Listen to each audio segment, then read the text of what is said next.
Hello everyone, welcome back to our channel yes charismatic chemistry. आपका हमारे channel पर स्वागत है। तो हम जो आज कंटिन्यू कर रहे हैं वो है हमारी 11th की बायोलॉजी। सो जैसा कि हमने फर्स्ट वीडियो ऑलरेडी अपलोड कर दिया है, सो गाइज आप लोग वो जाके introductory part of cell structure and organisation, जो हमारे चैप्टर का नाम है, वो जाके आप वहाँ पे देख सकते हैं, जहाँ पे हमने बहुत डिटेल में हर एक की कॉन्ट्रीब्यूशन, सेल के शेप एंड साइज के बारे में, माइक्रोस्कोप के बारे में थोड़ा सा, फिर मॉडर्न सेल थियरी, ऐसे करके हमने वहाँ पे डिस्कस किया था। तो please go and watch that video. आज हम कंटिन्यू कर रहे हैं काइंड ऑफ सेल के, मतलब कितने टाइप के सेल होते हैं, आज हम वो डिस्कस करने वाले हैं। सो आप लोग अपने लोअर क्लासेस में ऑलरेडी इसके बारे में जानते हैं, और जो नहीं जानते उनको मैं बता दूं कि दो टाइप के सेल होते हैं। एक होता है प्रोकैरियोटिक और एक होता है यूकैरियोटिक सेल।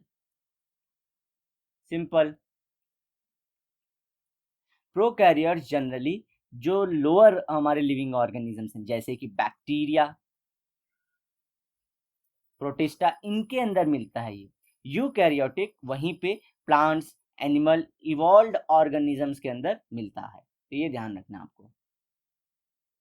तो स्टार्ट करते हैं बेसिक से कि काइंड ऑफ सेल्स इसने स्टार्ट कैसे किया है। अब living organisms are grouped into two main categories as prokaryotes and eukaryotes. Prokaryotes have simple cellular organization, while eukaryotes have high degree of organization। क्या बोलने का मतलब है कि जो सेल के अंदर जो हमारे ऑर्गेनल्स हैं प्रोकैरियोट्स के अंदर, वो सिंपल सिंपल, उनका फंक्शन बहुत सिंपल सा है, और जो ज़्यादा कॉम्प्लिकेटेड है नहीं, क्योंकि उनके पास ज़्यादा वैरायटी नहीं है सेल के अंदर। जैसे कि हम जब गोल्गी कॉम्प्लेक्सेस, रेंडोप्लाज्मिक रेटिकुलम, ऐसे करके बताते हैं, हमारी यूकैरियोट में बहुत सारे उसके अंदर पार्ट्स हैं, तो वो क्या हो जाता है, कॉम्प्लेक्स हो जाता है। वहीं पे प्रोकैरियोट जो स्मॉलर हमारे लिविंग ऑर्गेनिजम्स के अंदर प्रेजेंट होता है, इसलिए वहाँ पे सिंपल स्ट्रक्चर है, इसलिए सेलुलर ऑर्गेनाइजेशन भी बहुत सिंपल है। तो यहाँ पे सिंपल लिखा गया, देखिए। अब चलते हैं प्रोकैरियोटिक की तरफ। The cell in prokaryote show following main features as it has chemically complex protective envelope. देखिए, दो उसके अंदर का माल मटेरियल इतना कॉम्प्लेक्स नहीं है, लेकिन उसका जो आउटर कवर है, ये जो इसका आउटर कवर है, ये कॉम्प्लेक्स है केमिकली। केमिकली कॉम्प्लेक्स मतलब क्या, अलग अलग केमिकल से बना है। हर एक वर्ड का आपको मतलब समझाते चलेंगे। अलग अलग केमिकल सब्सटेंसेस से बना है, जैसे कि कहीं प्रोटीन से बना है, कहीं फॉस्फोलिपिड से बना है, तो कहीं कार्बोहाइड्रेट से बना हुआ है। तो ये ध्यान रखना हमको। दो इसके अंदर की जब बात करेंगे तो बोलेंगे सेल ऑर्गेनाइजेशन, वो इजी है। उसके अंदर का मटेरियल प्लस और सेल, एक सेल दूसरे सेल से कैसे इंटरेक्ट करता है, ये भी बहुत ईजी है। तो दो चीज़ों का याद रखना है जब हम सेल ऑर्गेनाइजेशन की बात करते हैं। वहीं पे जब हम बात कर रहे हैं आउटर कवरिंग की, तो ये किस में कॉम्प्लेक्स हो जा रही है, अब सिनारियो बदल चुका है। प्रोकैरियोट्स के अंदर ये कॉम्प्लेक्स है, ये ध्यान रखिए। चलिए आगे देखते हैं। And other membrane bound cell organelle. Cell organelle मतलब सेल के पार्ट, सेल के अंदर जो ऑर्गेनल्स होते हैं उन्हें बोलते हैं cell organelles. Cell envelope is a three layered structure. तीन लेयर होती है, 1 2 3। तो देखते हैं पहली layer, that is outer layer, जो आप बाहर से देखते हो, दैट इज ग्लाइकोकैलिक्स। ध्यान से रखिए, ग्लाइकोकैलिक्स। जो बीच की लेयर, सेकंड वाली लेयर जो होगी, जिसे हम लोग बोलेंगे cell wall. And third layer जो इनर है, यहाँ पे ये इनर मोस्ट, इसे बोलेंगे प्लाज्मा मेम्ब्रेन। इजी। तो glycocalyx, cell wall and plasma membrane. अब देखते हैं एक एक के बारे में डिस्क्रिप्शन देखेंगे। तो पहला आता है ग्लाइकोकैलिक्स के बारे में। Glycocalyx is present as either slime layer और कैप्सूल के फॉर्म में। जैसे कि हमारा ये समझिए कोई स्ट्रक्चर है, तो इसके बाहर जो आप लोग म्यूकस देखे रहेंगे वैसा स्लाइमी रहता है, चिपचिपा सा रहता है। या तो वैसे फॉर्म में हो सकता है, या तो कहीं कहीं पे जैसे बैक्टीरिया में सिर्फ एक टफ कवरिंग के फॉर्म में दिखेगा ऐसे, तो कैप्सूल फॉर्म बोलते हैं उसको। सो आइदर स्लाइमी लेयर और कैप्सूल फॉर्म, दो में प्रेजेंट हो सकता है। अब बात करते हैं, जब कैप्सूल की बात कर रहे हैं तो बैक्टीरिया का नाम तो आना बनता है, जिसका आउटर लेयर कैसा होता है, कैप्सूल लाइक होता है। अब better observe when they are stained. लेकिन अब आगे जब बात करते हैं, तो ये जो हमारा कैप्सूल लाइक स्ट्रक्चर है बैक्टीरिया का, इसे क्या हम नेकेड आई से देख सकते हैं? नहीं, ये बात तो नहीं, हम लोग देख ही नहीं सकते। हम लोग लास्ट वीडियो में देखे थे, ये कितने माइक्रो का होता है, 3 माइक्रो से मीटर से 5 माइक्रोमीटर तक का होता है। इसे तो नेकेड आई से ऑब्जर्व ही नहीं कर सकते। तो लेकिन क्या माइक्रोस्कोप में डायरेक्टली दिख जाएगा? जी हाँ, दिख जाएगा, लेकिन आप लोग को क्लियरली विजिबल नहीं होगा। आप लोग उसके ऑर्गेनल जो सेल के अंदर के पार्ट्स हैं वो क्लियरली विजिबल नहीं रहेंगे आपको, और आउटर लेयर भी नहीं मालूम पड़ेगी कि 3 लेयर हैं, कितने लेयर, कुछ नहीं पता चलेगा। तो उसके लिए क्या करना पड़ता है हमें? इसे स्टेन करना पड़ता है। स्टेन करना मतलब क्या? जनरली हम लोग ये समझिए बैक्टीरिया का सैंपल लेते हैं हमारे प्लेट में, तो वहाँ पे उसमें जनरली KMnO4 का लाइट एकदम डाइल्यूटेड सोल्यूशन डाल देती है, या कोई भी ऐसा सोल्यूशन डालते हैं जो कलर्ड होता है, और वो बैक्टीरिया एब्जॉर्ब करते हैं। तो बैक्टीरिया ये कलर को एब्जॉर्ब करके वही कलर दिखाते हैं। KMnO4 अगर पिंक कलर का दिखता है जो हम लोग डाइल्यूट करते हैं, तो बैक्टीरिया का आउटर लेयरिंग और सब पार्ट्स जो ऑर्गेनल जो कलर एब्जॉर्ब कर सकते हैं वो पिंक कलर के हो जाएंगे। किस में डिजोल्व करने के बाद? KMnO4 के 1-2 ड्रॉप उसके ऊपर डाल देते हैं। ठीक है, तो यहाँ देखिए, या तो आप अपने स्लाइड पे ऐसे बैक्टीरिया जमा कर लीजिए, उस पर 1-2 ड्रॉपर से डाल दिए KMnO4 का, तो ये अगर स्टेन एब्जॉर्ब करता होगा तो पिंक कलर का हो जाएगा। अगर ये एब्जॉर्ब नहीं करता होगा कलर, तो ये कलरलेस ही रहेगा। तो आगे देखते हैं। अब कलर जो ले लेता है उसे बोलते हैं gram positive bacteria. Gram positive bacteria. और जो कलर नहीं लेता, जो सोल्यूशन हमने डाले, उसे बोलते हैं ग्राम negative bacteria. Clear? Negative bacteria, ये इंपॉर्टेंट, याद रख लीजिए आप लोग। तो देखिए आगे, the most followed staining method is gram staining, develop by Danish. Danish मतलब नेदरलैंड। नेदरलैंड के लोगों को डैनिश बोलते हैं। उनका नाम क्या था? हैंस क्रिश्चियन ग्राम, और इन्हीं से नाम आया ग्राम स्टेनिंग। इन्होंने पहले करके दिखा था। The cell wall is made up of, हम किसकी बात कर, अब हमारा यहाँ पे हो चुका है, देखिए पहला ग्लाइकोकैलिक्स ये हो चुका है। अब हम चल रहे हैं सेकंड पे, सेल वॉल के बारे में। Middle layer is made up of peptidoglycan और म्यूरेन। तो लेकिन आप देखिए पेप्टिडोग्लाइकेन के बारे में क्या बोल रहा है? ग्राम पॉजिटिव बैक्टीरिया में ये प्रेजेंट होता है और ग्राम निगेटिव में म्यूरेन प्रेजेंट होता है। एक्चुअली बोलने का मतलब क्या होता है आपको बता, देखिए अगर समझिए 3 लेयर ऐसे, तो ये जो पेप्टिडोग्लाइकेन है यहाँ पे, ये जनरली जब ग्राम पॉजिटिव बैक्टीरिया रहेगा तो ये ज़्यादा, ये ऊपर की लेयर थिन होती है, इतनी मोटी नहीं होती। तो क्या होता है यहाँ पे अगर KMnO4 का सोल्यूशन ले रहे हैं डाइल्यूट एकदम, तो ये एब्जॉर्ब कर लेता है। वहीं पे म्यूरेन लाइक स्ट्रक्चर में क्या होता है, वो ऐसा कुछ अलग से नाम नहीं है, ये जो पेप्टिडोग्लाइकेन है ये अंदर रह जाता है, डीप हो जाता है, और ये आउटर लेयर भी थिक हो जाती है। तो क्या होता है, स्टेन अंदर आ नहीं पाता है और ये कलर नहीं हो पाता, तो इसे बोल देते हैं ग्राम निगेटिव, और दूसरे वाले को ग्राम पॉजिटिव जिसमें वो ऊपर है। बस इतना सा ही फर्क है। तो पेप्टिडो ग्लाइकेन आके बोले तो यहाँ पे इसकी बात हो रहे हैं, और म्यूरेन बोले तो वो अंदर है, बस यही है। It gives mechanical strength to the cell wall. Mechanical मतलब क्या? अगर बाहर से कोई सेल का समझिए ऐसा स्ट्रक्चर है, अब यहाँ से समझिए वाटर आ रहा है, यहाँ पे एयर चल रही है, प्लस किसी ने समझिए किसी इंसेक्ट से इनका इंटरेक्शन हो गया, कहीं पे कुछ भी हो चुका है, तो ये क्या होगा, रप्चर नहीं होती है सेल, जो इनकी जो सेल वॉल है उनको बचा के रखती है उसके स्ट्रक्चर को, इन्हें फुटने नहीं देती। समझ गए? सिंपल। तो ये मैकेनिकल हो गया, एयर वाटर इन सब से बचा के रखे, तो इसे मैकेनिकल स्ट्रेंथनिंग कहते हैं। हमारा सेल वॉल खत्म, सेकंड। अब चल रहे हैं सेल मेम्ब्रेन की तरफ, थर्ड वाला। अब इसे हम लोग और क्या बोले थे? प्लाज्मा मेम्ब्रेन बोले थे, आपको ध्यान रखना है, प्लाज्मा मेम्ब्रेन। सेल मेम्ब्रेन और plasma membrane is a phospholipid bilayer. Phospholipid bilayer मतलब क्या? एक इसे क्लियर कर देता हूं पहले। समझिए एक अपर ऐसे लेयर रहती है और एक नीचे लेयर रहती है, इसे तो ये बाय लेयर रहती है। ये किसकी बात कर रहा हूं मैं? प्लाज्मा मेम्ब्रेन की। इसे और भी क्या बोलते हैं हम? Cell membrane. ठीक है, इसी को सेल भी बोलते हैं। उसके ऊपर कौन सी लेयर थी हमारी, आपको याद करिए, ये थी हमारी ऐसे कुछ सेल वॉल की, और इसके ऊपर अगर स्लाइमी है या कैप्सूल लाइक ग्लाइकोकैलिक्स का लेयर है। तो इतनी लेयरिंग रहती है, किसके अंदर? ये सिर्फ लेयर है, हमको जो एक कवर दिखता है किसका, प्रोकैरियोट्स का, इतनी लेयर्स रहती हैं। तो ये आउटर वाला फर्स्ट, ये सेकंड, और ये थर्ड बायलर, और इनके बीच में ऐसे बॉन्डिंग रहती है। ये किसके बने होते हैं? लिपिड्स के। फॉस्फोलिपिड्स। फॉस्फोलिपिड्स एग्जाम में आने के चांसेस अच्छे रहते हैं, फिलिंग द ब्लैंक्स में 1 मार्कर्स के लिए, ठीक है। तो फॉस्फोलिपिड्स मतलब क्या, लिपिड्स जिसमें फॉस्फोरस अटैच है, तो ऐसे ये रहते हैं। आगे देखते हैं इनके बारे में speciality. All these structures give protection to cell and also help in intercellular transport. देखिए क्या होता है, अब ये लेयर है, समझिए। अब इसे भी डब कर देता हूं। ये समझिए कोई सेल है, तो देखिए ये हेल्प तो करता है, मैकेनिकल स्ट्रेंथ देता है, बहुत सारी चीजें करता है। अब क्या करता है, समझिए बाहर से इसको खाना, सेल को एनर्जी चाहिए, तो इसे ये मटेरियल खाने के एब्जॉर्ब करने पड़ेंगे। तो ये लेयर क्या करते हैं, जो नॉन हार्मफुल फूड मॉलिक्यूल है उन्हें अंदर आने के लिए अलाउ करते हैं।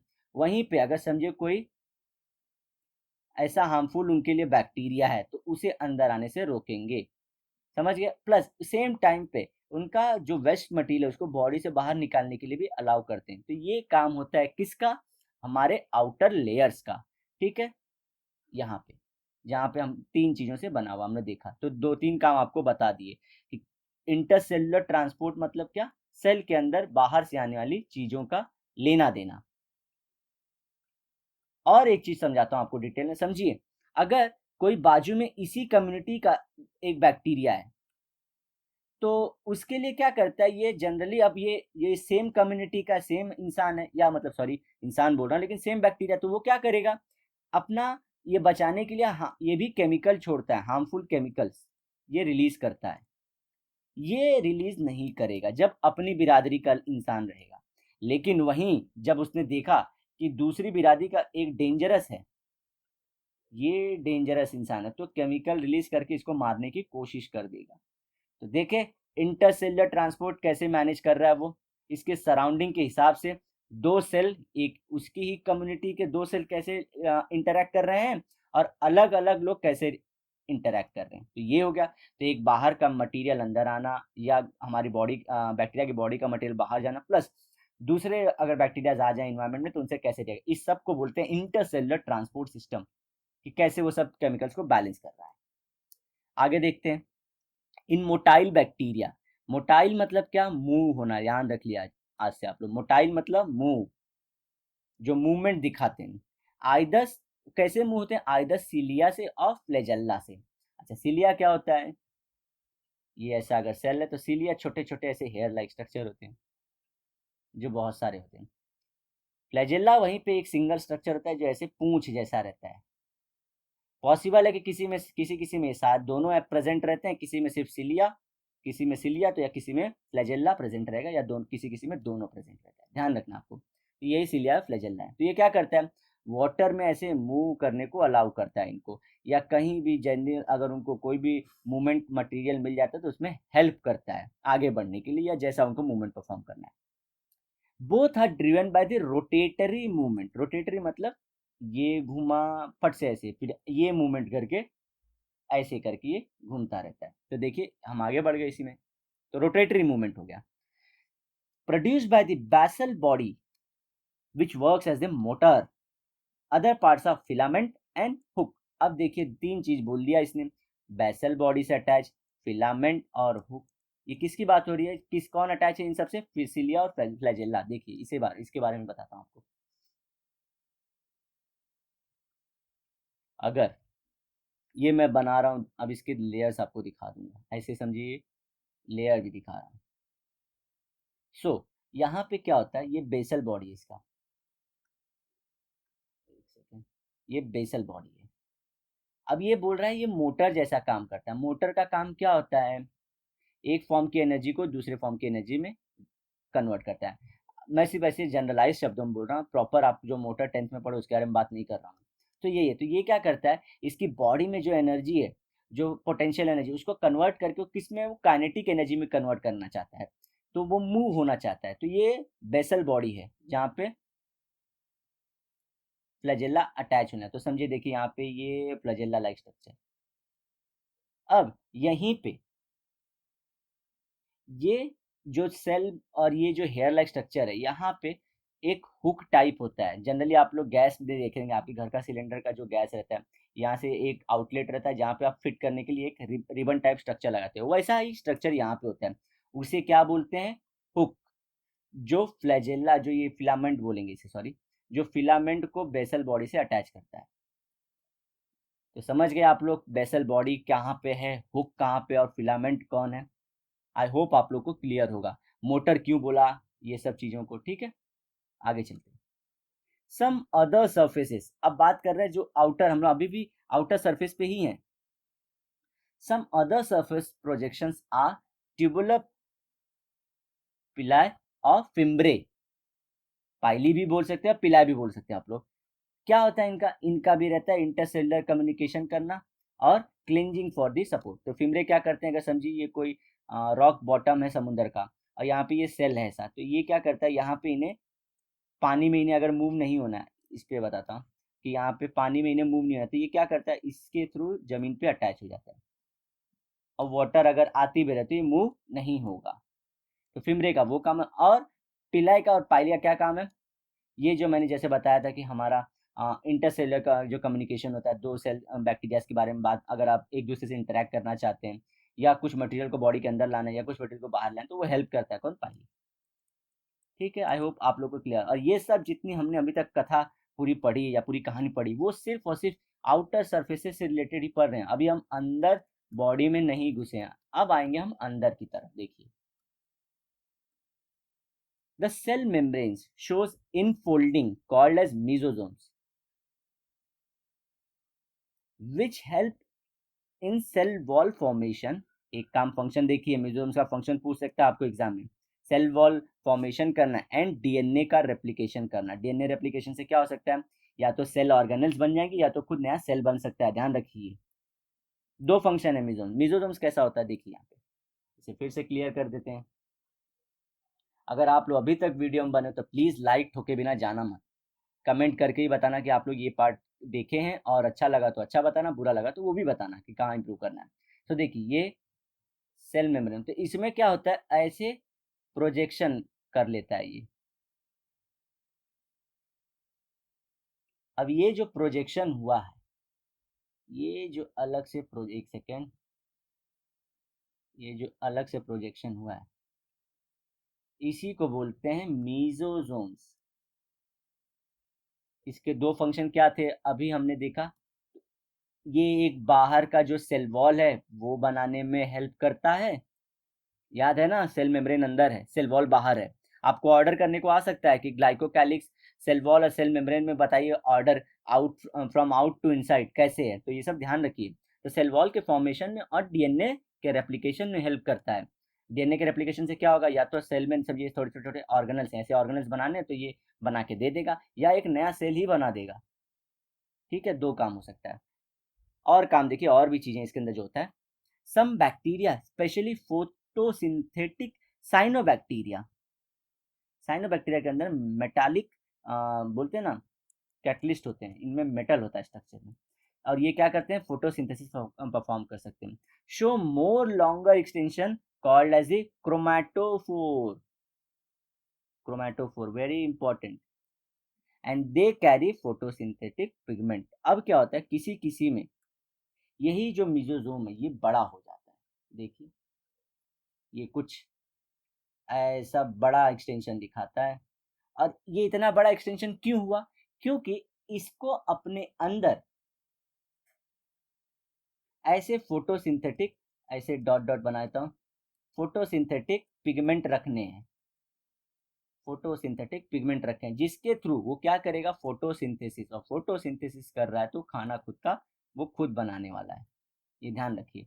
तो फोटोसिंथेसिस करेगा किसका, इसका अच्छा एग्जांपल क्या है, साइनोबैक्टीरिया। और इस पिंकिश स्ट्रक्चर को मैं क्या बोलूंगा, chromatophore.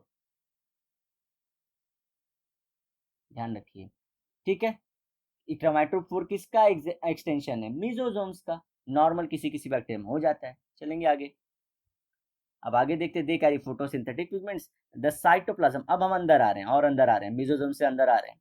The cytoplasm contains dense particle called as ribosome. Ribosome आप लोग ऑलरेडी पढ़े रहेंगे अपने लोअर क्लासेस में। Ribosome is a protein synthesis site, protein synthesis site. एक होता है बॉडी प्रोटीन और एक होता है सेल, मतलब जो ऑर्गेनल्स का प्रोटीन, दोनों यही प्रोड्यूस करता है नीड के हिसाब से। हेल्पिंग इन प्रोटीन, देखिए यहाँ पे लिखा भी है प्रोटीन सिंथेसिस में। Ribosomes are describe by their sedimentation rate in Svedberg units. Svedberg एक यूनिट है, जैसे कि आप लोग इंटेंसिटी का अच्छा मुझे इंटेंसिटी का आप लोग कमेंट कर जान दे, कैंडेला होता है, ठीक है। तो इसी तरह से सबका अपना अपना यूनिट है। हमारे जो मास है उसका केजी रहता है, सबका अपना यूनिट है मेजर करने का। तो राइबोसोम के यूनिट कैसे मेजर करते हैं? स्वेटबर्ग यूनिट में। इसका मतलब क्या, ये आपको बता देता हूँ। ये ठीक है, ये देखिए, अगर ये बहुत सारे ऐसे राइबोसोम है, अब इन्हें क्या किया जाता है, ये समझिए कोई सरफेस है, इन्हें फोर्सफुली मूव किया जाता है, सेम रेट से हर में हमेशा मूव किया, तो देखते हैं कितने देर के बाद ये यहाँ पे आके रुक जाते हैं। कुछ कुछ आगे जाके रुकते हैं, किसी किसी बैक्टीरिया के, किसी के पहले रुकते हैं, किसी के और दूर जाके। तो ये देख रहे हैं सेडिमेंटेशन मतलब क्या, जमीन पे आके रुक जाना। अब जमीन नहीं, वो उनका सरफेस रहता है जो एक्सपेरिमेंट करते हो कि वो लोग यूज करेंगे सेडिमेंटेशन रेट। जैसे कि आप लोग देखे रहेंगे कि नदी के उसमें जब वो नदी बहती है वाटर के साथ, तो उसमें पार्टिकल होते हैं, नीचे जमा होते रहते हैं। इसी तरह से इसमें राइबोसोम को थोड़ा सा मैकेनिकल प्रोसेस के थ्रू इन्हें पुश किया जाता है, और देखते हैं कि, और सबके लिए सेम पुश करते हैं ताकि मालूम पड़े कि कितने सेकेंड या कितने टाइम बाद ये रुक रहा है। तो ये कुछ यहाँ पे रुकते हैं, कुछ थोड़ी देर बाद यहाँ रुकते हैं, और कुछ और दूर रुकते हैं। तो इसके हिसाब से इन्हें स्वेटबर्ग में यूनिट में इन्हें रेटिंग, इन्हें नाम दिया जाता है। और सेडिमेंटेशन मतलब समझ चुके हैं आप लोग अभी, सेडिमेंटेशन का मतलब बता दिया कि उनका क्या होना, सरफेस पे डिपॉजिट होना। चलिए आगे बढ़ते हैं। Bacterial ribosome are 70s, that is composition large units of 50s plus smaller unit of 30। ठीक है, तो ये बहुत इंपॉर्टेंट है, एग्जाम में क्वेश्चन आता है कि बैक्टीरियल राइबोसोम कौन से टाइप का होता है। 70s 50s ऐसे लिख के, तो आपको ध्यान रखना है 70s बोलना है। और ये मिक्स कंपोजिशन किसके थ्रू है, 50s और 30s के। ये देखिए, हम जो डिफरेंट टाइप के स्ट्रक्चर में बना बना के आपको बता रहा था, यहाँ देखिए ये हुक है, ये बेसल बॉडी से अटैच है, ये फ्लैजेलम है, लेकिन इसके ये पार्ट को क्या बोलते हैं हम लोग, फिलामेंट बोलते हैं। सब कुछ हमने अच्छे से किया है, तो आप लोग एक बार ज़रूर जाना कि एक बार रिवाइज करना, वीडियो देखने के बाद खुद से भी ट्राई करना कि आपको चीज़ें याद हैं कि नहीं। डेफिनेटली याद हो ही गई रहेंगी। अब क्रोमोसोम को देखो, यहाँ पे एक अच्छा सा दिया गया नॉलेज के लिए, न्यूक्लियोइड रीजन भी बोलते हैं। न्यूक्लियोइड रीजन मतलब क्या, जहाँ पे न्यूक्लियस लाइक, न्यूक्लियस लाइक है, न्यूक्लियस नहीं है खुद, न्यूक्लियस लाइक जोन को है वहाँ पे। तो देखिए ये स्ट्रक्चर है, और आपको शायद से पता होगा कि ये जो प्रोकैरियोट्स हैं, इनमें जो दो प्रोकैरियोट्स के बेसिक सिम्टम्स क्या रहते हैं, इनके जो ऑर्गेनल्स हैं, सेल ऑर्गेनल्स, सेल ऑर्गेनल्स मतलब देखिए ये सेल है, उसके अंदर के जो पार्ट्स होते हैं छोटे छोटे, सेल ऑर्गेनल्स उनको बोलते हैं। ये मेम्ब्रेन बाउंड नहीं होते हैं।